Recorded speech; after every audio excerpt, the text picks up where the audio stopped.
प्यारे बच्चों, आज हम एक्सरसाइज 3.3 का क्वेश्चन नंबर 3 का क्वेश्चन नंबर 6 देखते हैं।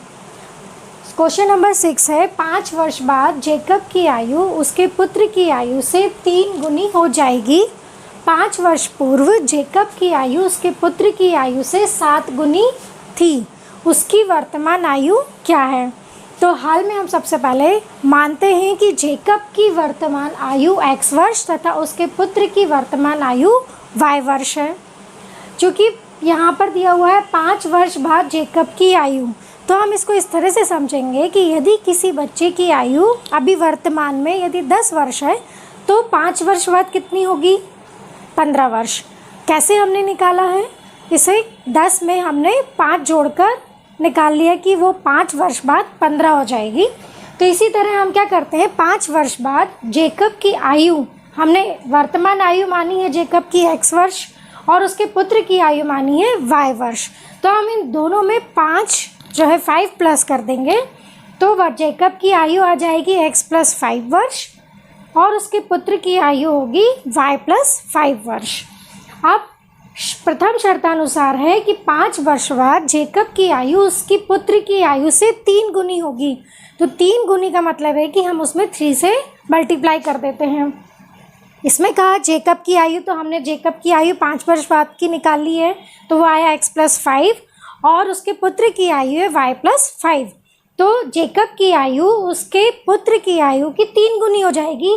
तो हमने x + 5 = 3 × y + 5, हमने 3 का मल्टीप्लाई कर दिया उसके पुत्र की आयु में। तो अब हम इसे हल करते हैं। x + 5 3 का मल्टीप्लाई करेंगे हम y + 5 में, तो 3 का मल्टीप्लाई y में 3y, 3 का मल्टीप्लाई 5 में 15। तो इस तरह से हमें प्राप्त होता है x + 5 = 3y + 15। अब हम 3y का हम ट्रांसफ़र कर लेते हैं, तो +3y का यहाँ पर आकर हो जाता है -3y। तो x - 3y = 15 यही है और +5 का हम ट्रांसफ़र करके ले जाते हैं तो -5। इस तरह हमको इक्वेशन प्राप्त होती है x - 3y = 15 - 5 और 15 - 5 हम निकालेंगे तो ये आएगा 10। तो इस तरह से हमारा एक इक्वेशन 1 बन जाता है, x - 3y = 10। अब उन्होंने बोला है 5 वर्ष पूर्व। अब 5 वर्ष पूर्व हम इसको इस तरह से समझेंगे कि यदि किसी बच्चे की आयु 10 वर्ष है वर्तमान में, तो 5 वर्ष पूर्व कितनी होगी? 5 वर्ष। हमने माइनस करके निकाल दिया। तब हम जेकब की वर्तमान आयु उसके पुत्र की वर्तमान आयु के जो हमने x और y मानी थी उसमें हम 5 माइनस कर देते हैं।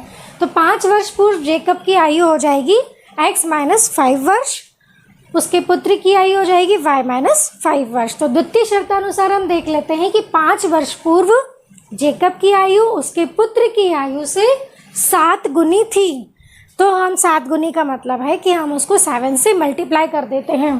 तो ये 5 वर्ष पूर्व जेकब की आयु उसके पुत्र की आयु y - 5 और 7 गुनी थी, तो हमने 7 से इधर मल्टीप्लाई कर दिया। अब हम इसको सॉल्व कर लेते हैं।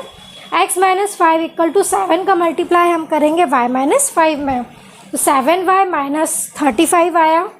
x माइनस, अब यहाँ पर हम 7y का ट्रांसफ़र कर लेते तो +7y का यहाँ पर हो जाता है -7y और -5 का ट्रांसफ़र करके हम यहाँ ले जाते हैं तो +5। इस तरह हमको इक्वेशन मिलती है x - 7y = और -35 + 5 क्या होगा?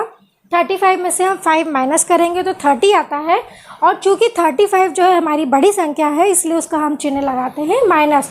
तो इस तरह से हमें इक्वेशन प्राप्त होती है x - 7y = -30। ये हमारी हो गई इक्वेशन 2। अब हम इसे प्रतिस्थापन विधि से हल करते हैं। कोई भी दोनों में से हम कोई भी इक्वेशन को चुन सकते हैं। तो हम यहाँ पर इक्वेशन 2 चुनते हैं। तो 2 है x - 7y = -30। तो हम किसी एक चर के लिए इसको हल कर लेते हैं। तो x = 7y, -7 को हम ट्रांसफ़र कर लेते हैं तो यहाँ पर हो जाएगा +7y - 30। तो इस तरह से हमको इक्वेशन 3 मिल गई, x = 7y - 30। अब हम समीकरण 3 से x का मान हम समीकरण 1 में रख लेते हैं। तो चूँकि हमारा समीकरण x है x - 3y = 10, तो x - 3y = 10 में हम x का मान रखते हैं। तो x का मान हमारा आया है 7y - 30। तो यहाँ पर मान रखा हमने, इस x की जगह पर हमको रखना है 7y - 30। तो इस तरह से हमें इक्वेशन मिलती है 7y minus 30 minus 3y equal to 10। अब हम यहाँ पर 7y और 3y को एक पक्ष में रखते हैं और संख्या को हम दूसरे पक्ष में ले जाते हैं।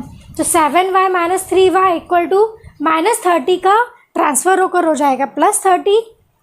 इस तरह से हमें इक्वेशन प्राप्त होती है 7y minus 3y equal to 30 plus 10, और 30 प्लस 10 होता है 40, और 7y माइनस 3y हमको प्राप्त होता है। 7 में से 3 गया 4, और चूंकि इसके साथ y है तो 4y इक्वल टू 40। चूँकि 4 मल्टीप्लाई में है तो यहाँ पर आकर हो जाएगा अपॉन, तो हमें मिलेगा y इक्वल टू 40 अपॉन 4, और 4 की टेबल में 40 10 टाइम आता है तो हमारे पास आया 10 वर्ष। तो y इक्वल टू 10 वर्ष, हमने y किसकी हमने माना था, वर्तमान आयु हमने मानी थी जेकब के पुत्र की आयु की। तो जेकब के पुत्र की आयु आ गई है हमारे पास 10 वर्ष। तो यहाँ पर हमारे पास जब y की वैल्यू हमारे पास आ गई तो हम इस y की वैल्यू समीकरण 3 में रख देते हैं। समीकरण 3 है हमारे पास, y का मान समीकरण 3 में रखने पर x equal to 7y minus 30। तो 7y का मान आया 10, 7 इंटू 10 माइनस 30, 7 का मल्टीप्लाई करेंगे 10 में तो 70 आता है। तो इस तरह से हमको इक्वेशन मिलती है x इक्वल टू 70 माइनस 30। तो x की वैल्यू हमें मिल गई 40 वर्ष। x हमने मानी थी जेकब की आयु, जेकब की वर्तमान आयु हमें प्राप्त हुई है 40 वर्ष, और उसके पुत्र की वर्तमान आयु हमें मिली है 10 वर्ष। इस तरह से जेकब की वर्तमान आयु 40 वर्ष एवं उसके पुत्र की वर्तमान आयु 10 वर्ष है।